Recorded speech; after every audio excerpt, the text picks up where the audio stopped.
Bien, hermanos, que el Señor les bendiga. Estamos hoy día comenzando esta serie de podcasts en torno al concepto navideño, ¿cierto? Se nos acerca el 24 de diciembre.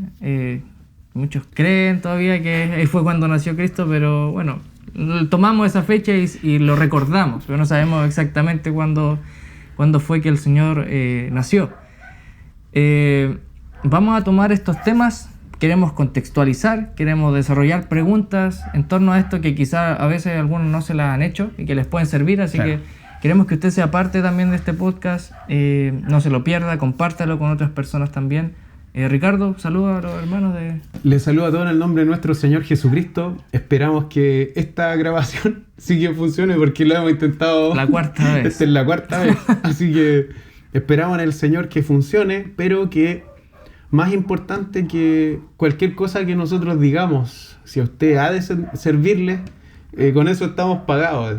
Bueno. Por eso que invertimos tiempo, es por eso que, Nicolás, que invierte también su tiempo, su conocimiento en todo esto, hay preparación y nos sentimos muy agradecidos de Dios, de parte de Dios, el tener la posibilidad de compartir esto. Para mí es algo muy grande porque no compartimos cualquier cosa, sino Claro. que esto tiene que ver con la palabra, con historia, Amén. con cosas que nos van a ayudar y van a servir. Así que esperamos que esta vez sí funcione la grabación. Como usted ve en el título del podcast, el título es Silencio. La primera pregunta que vamos a conversar aquí es, ¿con el silencio uno puede comunicar algo? Sí, hay veces en donde, de hecho una vez específicamente en donde la Biblia registra que Dios habla a través de su profeta diciendo que Él ha callado de amor por su pueblo. O sea, hubo un momento en donde les dejó leyes, les dejó preceptos y el pueblo desobedeció y ellos tuvieron que vivir la consecuencia para poder darse cuenta de que lo que habían hecho estaba mal. Entonces Dios guardó silencio y no les habló, sino que esperó a que su pueblo viviera sus consecuencias y así reconsiderara su forma de actuar. Por ejemplo, que pienso ahora, Dios siempre que habla, algo pasa. Y igual obviamente dejó la ley de que si uno peca, puede cosechar ciertas cosas. Entonces, de repente, Dios deja a la gente que viva como dices tú, sus procesos, para que ellos se den cuenta de que, Dios a veces nos habla para que nosotros tomemos buenas decisiones, para que nosotros y nosotros somos muy porfiados. Claro. Me parece muy interesante eso porque nosotros hablamos siempre y tocamos siempre el tema de antes de Cristo pasaron 400 años. El periodo de silencio que nosotros, la mayoría bien conocemos. Hay personas que hoy día quizás van a escuchar por primera vez este concepto. ¿Qué pasó en esos 400 años de silencio? ¿Qué nosotros podríamos escarbar ahí y sacar algo? ¿Por qué el Señor cayó tantos años? Sí. Bueno, lo cierto es que el Señor, creo que hay un libro de un pastor que él dice que los ateos él dijo en el prólogo, digamos, los ateos dicen que Dios no habla, pero los cristianos dicen que Dios no deja de hablarte. O sea, tenemos su palabra escrita, Claro. tenemos la misma naturaleza, que la naturaleza nos grita a voz en cuello, por así decirlo, de que hay un Dios, que hay un diseñador, que hay alguien que está preocupado de nosotros, que hay alguien que crea un sistema, que crea un hábitat para que vivamos nosotros. Claro. Entonces, creo que es súper importante eso, el tener presente de que Dios le había hablado a su pueblo y que si había callado es porque habían pasado muchas cosas. O sea, la historia registra periodos en donde el poder lo tuvieron imperios como los babilonios, como los sirios, los medopersas, los griegos, y luego nosotros llegamos al Nuevo Testamento en donde están los romanos, y que los romanos tienen un poder mundial. Ningún ejército era más poderoso que el del Imperio Romano. Claro. Y podemos ver que en nuestra Biblia tenemos 66 libros en nuestra escritura, en la Biblia protestante, digámoslo así, pero la Biblia católica tiene un periodo que está en los libros deuterocanónicos, que son los libros macabeos. Yeah. Acá en nuestra Biblia no está el libro ni de Macabeos, ni de Baruch, ni de Judith, primera y segunda de Macabeos, sabiduría, etc. Entonces, ahí hay periodos en donde primera y segundo de Macabeos se registra lo que nosotros vemos con, digamos, lo que va a suceder antes del periodo neotestamentario, o antes de que sucediera lo que registra el Nuevo Testamento. Eso. Bueno, los hermanos ya, yo creo que algunos aprendieron algo, que Macabeo no se refiere solamente a ese, a cómo lo molestan algunos. También hay un libro que se llama Macabeos. Sí, hay un de un pueblo en específico. Sí, hay un... Bueno, el por qué aquí en Chile, por ejemplo, se le dice a una persona que es mandoneado por su esposa, claro. Se le dice, oye, que es Macabeo. Bueno, había un escritor de tiras cómicas que él es de apellido Rojas Cruzat. Y Rojas Cruzat tenía un cómic que aparecía en el diario. Y el protagonista se llamaba Macabeo. Y es porque él siempre la mujer le pegaba o le pasaban cosas y siempre quedaba como de tonto, digámoslo así. Y que su esposa lo mandoneaba y lo trataba re mal, entonces... De ahí viene. De ahí viene. Entonces eso, como fue conocido por todos los chilenos, hoy el nombre Macabeo, digámoslo así, esta persona es macabea, es como para ofenderlo, para hacer burla, pero los macabeos fueron personas que fueron muy valientes. Fueron personas históricamente para los israelitas muy, muy valientes. Interesante. Ricardo, nosotros vamos a llegar a Cristo, vamos a llegar a su nacimiento, el Mesías, como bien lo conocemos.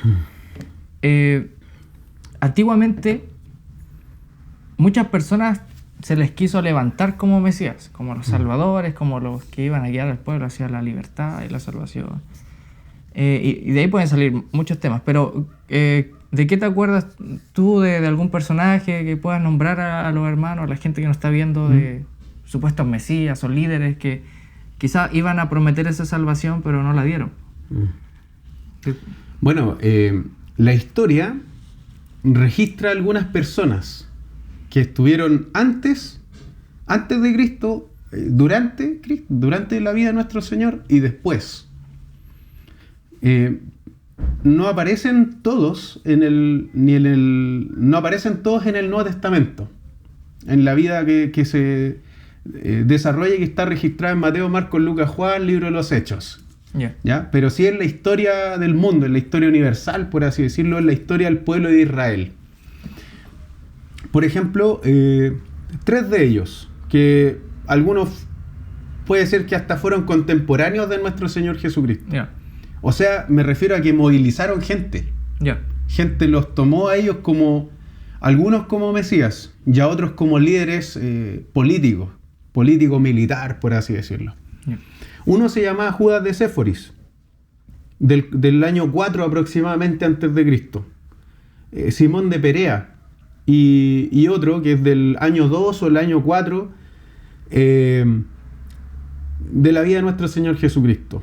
Él se llamaba Astronges, que le llamaron a él el pastor de Judea. O sea, hubo personas que eran importantes para su pueblo, y es por eso que cuando nosotros vemos en el Nuevo Testamento por qué los saduceos están tan pendientes de este Mesías que están proclamando, que tiene apóstoles, que tiene seguidores, y que también está el pueblo romano detrás de todo esto.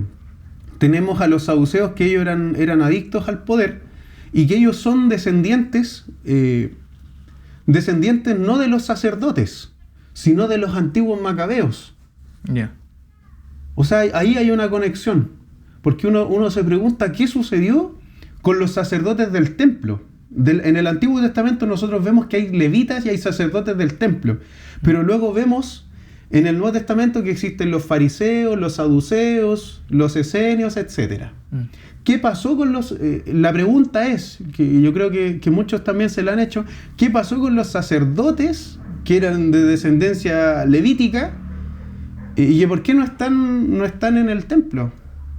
Muchos de ellos se fueron al desierto porque fueron echados por los macabeos, que fueron personas que tomaron el poder y que muchos de ellos no tenían descendencia levítica y ellos se autoerigieron como sacerdotes. Entonces, ¿qué pasó con los pura sangre, digámoslo así? Se fueron al desierto, fundaron distintas comunidades, algunos se convirtieron en esenios, otros en fariseos, etc. Entonces, eso es importante, pero podemos ver desde el Antiguo Testamento que ya tenemos un personaje como Coré, que si bien no es proclamado como el Mesías, pero veamos que el pueblo está saliendo de la esclavitud y ya se están levantando líderes que de alguna forma desvían al pueblo del verdadero camino que Dios está trazando para ellos. Entonces tenemos en la historia ciertas personas que se levantaron como Mesías y que el pueblo les siguió y que son del tiempo del Nuevo Testamento. Pero tenemos en el Antiguo Testamento bastante ya registrados, que fueron líderes políticos, líderes militares, etcétera, y que algunos se levantaron en contra de su propio pueblo y del propósito de Dios. Claro. Yo recuerdo Moisés, que Moisés como que primero intentó por sus fuerzas liberar al pueblo y hacer justicia con sus manos. ¿Qué pasó? Terminó huyendo porque lo iban a apresar y posiblemente a matar por la misma autoridad egipcia. Después él, llamado por Dios, lo saca al pueblo, pero guiado por Dios, ¿cierto? Dios es quien le da la autoridad para hacer las señales y prodigios que él podía hacer. Y así es como el pueblo termina saliendo de Egipto, de la esclavitud, terminan saliendo al desierto para ir a una tierra prometida para ellos, para que pudieran ser libres. ¿Qué pasó con Moisés? Que al final no terminó conociendo la tierra prometida, por un arrebato que él tuvo. Entonces, él como que en un momento probablemente la fe flaqueó y fue drástico igual al Señor, de decir que él no iba a poder estar en la tierra prometida, la iba a poder ver desde lejos solamente. Y eso me llama la atención porque hay muchas personas que tienen a Moisés como su libertador, como su salvador. Claro. Hay una división ahí, como las personas que no creen en Cristo. Los judíos que no creen en Cristo y son más como de la onda de Moisés, ¿cierto? Como que claro, apuntan hacia ese lado. Y Moisés no iba a ser el salvador porque pecó. No hubo persona alguna en el Antiguo Testamento que pudiera haber sido intachable. Aún el mismo David era como el que era conforme al corazón de Dios. Sí. Planeó algo súper feo. El otro día conversamos con Ricardo, con otro Ricardo, el hermano de la Vale. Un saludo, hermano Ricardo. Saludo al Ricardo, sí, que lo estás viendo. Y conversamos sobre esto porque le hacíamos la comparación en un cristiano que vive queriendo ser influenciado por el Espíritu de Dios, por el Espíritu Santo, y cuando tú no estás en comunión con Dios, ¿a qué das paso? A que te desvíes y puedan mandarte un condoro y peque y exacto, consecuencias. David, llamado por Dios a sí mismo, conforme a su corazón, probablemente llegó un tiempo en que también le pasó eso. El Ricardo me decía que la traducción aquí apuntaba a que él tenía mucha Torá en su corazón, David. ¿Sí? Entonces él atesoraba mucho la palabra, tenía mucha Torá en su corazón, David. Pero llega un momento en que tú tienes mucho, pero eso no sirve, tú tienes que meditar en lo que tienes, pues. O si no, es lo mismo, ¿cierto? Ese aliento de Dios por medio de su palabra, o la guía del Espíritu Santo para el cristiano hoy en día, contextualizándolo, si no está en constante comunión con Dios, si no está en constante comunión en tiempo de ahí con la Torá, ¿qué va a pasar? Le da el paso a que tu carne, ¿cierto?, anhele ciertas cosas y te mandáis condoro y pecaste y vienen las consecuencias. David, conforme al corazón de Dios, se manda un pecado de aquellos, claro, y las consecuencias que cosechó fueron terribles. Entonces, vimos otra persona que quizás pudo ser, ¿cierto? Te doy el pase para que nos cuentes de Salomón, por ejemplo, que y venía después de David, y el más sabio de la tierra después de... O sea... Imagínate, ahí dale tú. Sí, o sea, tenemos el mismo Salomón que fue quien habla, quien escribe la mayoría del libro de los Proverbios, pero también tenemos otro libro tenemos a un Salomón ya en estado de depresión, que escribe Eclesiastés, por ejemplo, donde él habla acerca de los sinsabores de la vida, pero uno, aún así, nosotros, teniendo el Espíritu de Dios, uno al leer esa palabra, uno dice, bueno, Dios es mucho más grande, la vida es mucho más que esto. Claro. Pero en cuanto a lo secular, por toda cosa en la que se afana el hombre, finalmente termina siendo un sinsentido. Porque desnudo sale del vientre, desnudo se va, claro. Y la vida sigue, y la vida nadie se acuerda de esa la persona. vida de ese ser humano ya después se olvidó.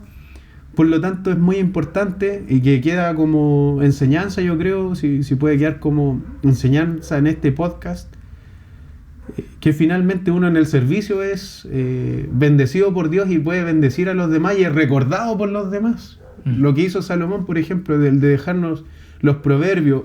Nosotros hablamos solamente de Salomón ahora en este momento, pero ¿qué sucede con los escribas? Claro. Con aquellos que se consagraron al copiar los textos, al que quedara todo específicamente, minuciosamente bien registrado, el no equivocarse en la copia de esos textos.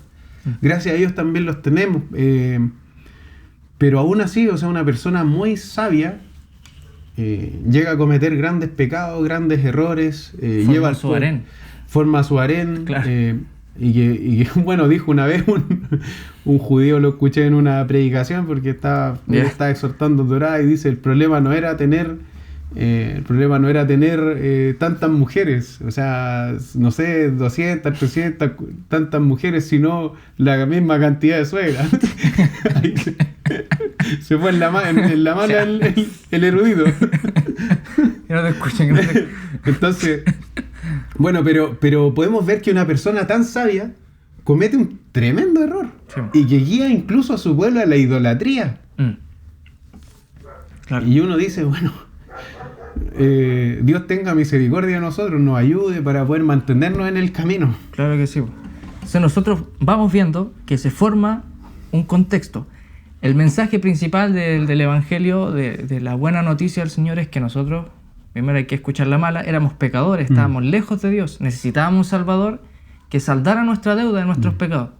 Y a lo largo del Antiguo Testamento, las personas que lo vayan leyendo, que se vayan interiorizando, van a ver persona tras persona, pecado tras pecado, sí, error tras error, y consecuencia tras consecuencia.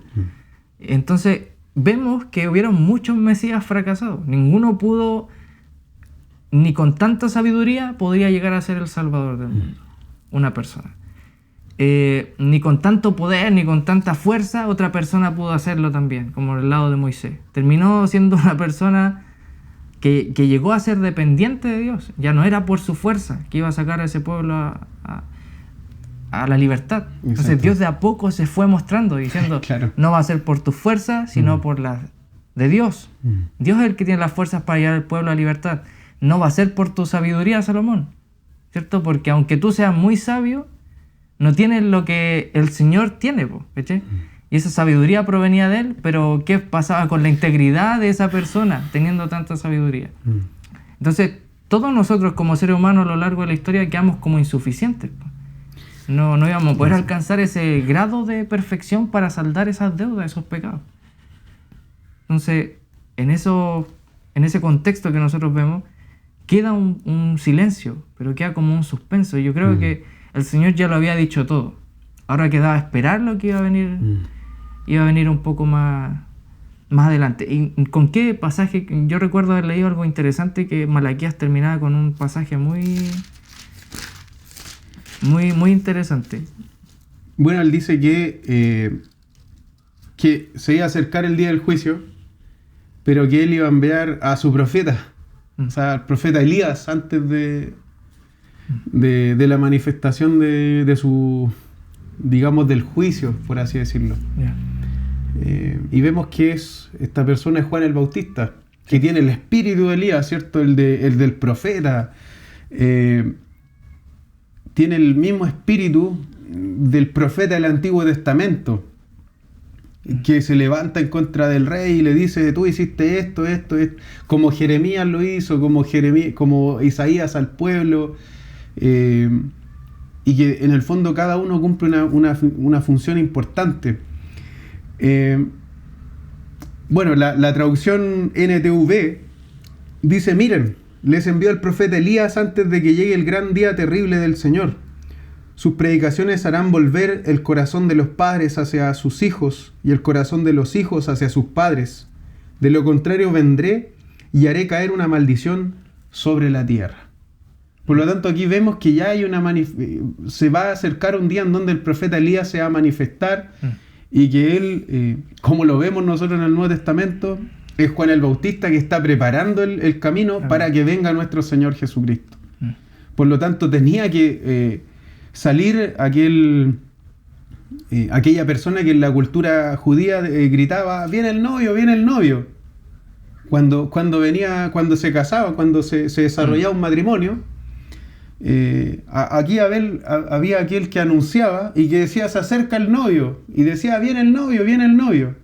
Esta es la función del profeta Elías, ya no tanto hacia la cultura, no tan solamente a la cultura judía, sino a todo el mundo. Porque es el profeta que anuncia la venida de nuestro Señor Jesucristo y que es contemporáneo de Él. Sí. O sea, lo ve en carne propia. Es muy interesante. Nosotros queremos que sean parte de los siguientes temas. Mesías fracasados, que no pudieron cumplir la función que requería un Dios santo y justo, ¿cierto? Nosotros todos tendríamos que haber pagado, digo tendríamos porque aceptamos a Cristo, ¿cierto? Y esperamos que usted que está viendo este video lo haya aceptado, porque hay una deuda que fue saldada. Es cosa de aceptar ese regalo ahora, para que usted pertenezca también a la familia de la fe, a la iglesia. Amén.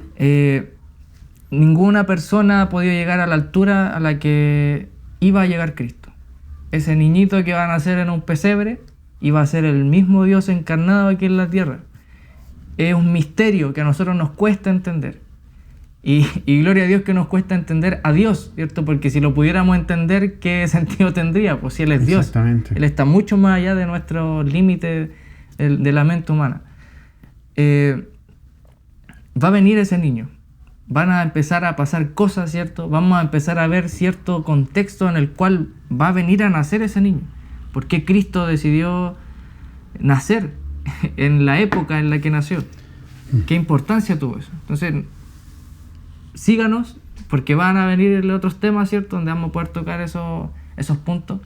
Y no sé qué más, Ricardo, se nos escapa para recordarle a los hermanos. Bueno, lo que hemos hablado hoy día ha sido el periodo de silencio. Claro. Los 400 años de silencio.